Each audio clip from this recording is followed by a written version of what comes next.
OK ហ្នឹងហើយ Hello អ្នកទាំងអស់គ្នាគឺថាគ្នាយើងប្រកាសជាបានឃើញនៅខាងដើមវីដេអូហ្នឹងហើយគឺថាអស់តែ112 Diamond គឺថាចូលម្ដង2តែម្ដងគ្នាយើងហើយមានគ្នាយើងណាដែលចាប់បានសំណាងដូចជាខ្ញុំអត់កុំភ្លេចជួយ comment នៅខាងក្រោមវីដេអូហ្នឹងម្នាក់ជួយផងគឺថាការចាប់នេះផងដែរគឺថាខ្ញុំអត់មានអស់100ទេគ្នាយើងដោយសារតែខ្ញុំបានដាក់ VIP ពេជ្រសន្សំអញ្ចឹងដល់ពេលអញ្ចឹងទៅមួយថ្ងៃខ្ញុំ claim 85ពេជ្រប៉ុន្តែខ្ញុំមិនដែរយកពេជ្រនេះគឺថាយកទៅចាប់អីប្រេប្រាស់ទេដោយសារខ្ញុំដឹងថាអាវសន្សាយហ្នឹងវាត្រៀមនឹងចាញ់ហ្នឹងគឺថាខ្ញុំសន្សំវារៀងយូរដែរហើយដោយសារតែខ្ញុំដឹងថាវាចេញមកនៅថ្ងៃទី11ហ្នឹងដល់ពេលអញ្ចឹងគឺថាខ្ញុំនឹងសន្សំពេជ្រតាំងពីកន្លះខែមុនឬមួយក៏ពីមួយខែមុនហ្នឹងហើយសម្រាប់គ្នាយើងដែលគាត់ប៉ិនសន្សំពេជ្រដូចជាខ្ញុំអញ្ចឹងកុំភ្លេច comment នៅខាងក្រោមវីដេអូផងហ្នឹងហើយគ្នាយើងបើសិនជាគ្នាយើងបានឃើញវីដេអូនេះហើយកុំភ្លេចជួយចុច subscribe ខ្ញុំម្នាក់មួយនិង like វីដេអូនឹងម្នាក់មួយផងដើម្បីទទួលបាននៅវីដេអូថ្មីដែលខ្ញុំបានផុសអញ្ចឹងណាហើយមួយទៀតបើសិនជាមាន event ថ្មីដូចជា event អាវផ្សាយឬមួយក៏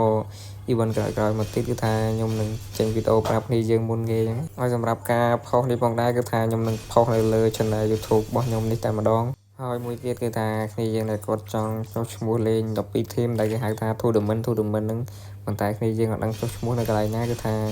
នេះយើងអាចទៅ follow page របស់ខ្ញុំបានគឺថាខ្ញុំនឹងបើកលេងជារៀងរាល់ថ្ងៃហ្មងគឺថា page របស់ខ្ញុំគឺថាបន្តិចទៀតខ្ញុំនឹងដាក់នៅលើខាងលើហ្នឹងហើយគ្នាយើងមើលនៅខាងលើវីដេអូហ្នឹងហ្មងហ្នឹងហើយគ្នាយើងនេះគឺជា page របស់ខ្ញុំអញ្ចឹងបើសិនជាគ្នាយើងបានឃើញវីដេអូនេះហើយកុំភ្លេចជួយចុច follow ខ្ញុំម្នាក់មួយផងឥឡូវគឺថាចូលការចាប់ skin កាយរបស់យើងវិញគឺថាខ្ញុំចាប់ចូលកតាបហ្នឹងដូចជា2ទៅ3ដងគ្នាយើងមិនមែនម្ដងទេណាបានអានោះឡើងអាដំបងពេជ្រហ្នឹងឡើងគុណ30គុណ30ហ្នឹងតាមការពិតទៅគឺថា1700 diamond ជាងហ្នឹងគឺថាខ្ញុំមិនរំពឹងថាបានកៅអៅទេប៉ុន្តែនេះគឺថាកន្លែងនេះអាសល់112ពេជ្រចុងក្រោយនេះគឺថាចូលម្ដងទាំងពីរតែម្ដងគ្នាយើងសម្រាប់គ្នាយើងដែលគាត់មានពេជ្រតិចគឺថាគាត់អាចផ្សងសំណាងដូចជាខ្ញុំយ៉ាងបានហ្នឹងឥឡូវនេះគឺថាយើង screenshot មួយទៅដើម្បីទុកផុសអញ្ចឹង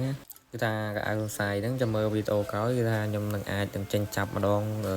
ទាំងអស់តែម្ដងដើម្បីឲ្យគ្នាយើងទស្សនាចង់ដឹងថាចំណាយអស់ប៉ុន្មាន diamond អញ្ចឹងឥឡូវគឺថាខ្ញុំចូលមកពាក់វាយកតែម្ដងទៅពេលដែលខ្ញុំចាប់បានកៅអៅថ្មីដូចជាខោដូចជាអាវដូចជាឈុតអាវសរសៃនេះគឺថាខ្ញុំនឹងធ្វើការពាក់ភ្លាមតែម្ដងដើម្បីឲ្យគ្នាយើងបានទស្សនាអំពីកៅអៅទន្សាយចង់ដឹងថាស្អាតឬមួយក៏មិនស្អាតអញ្ចឹង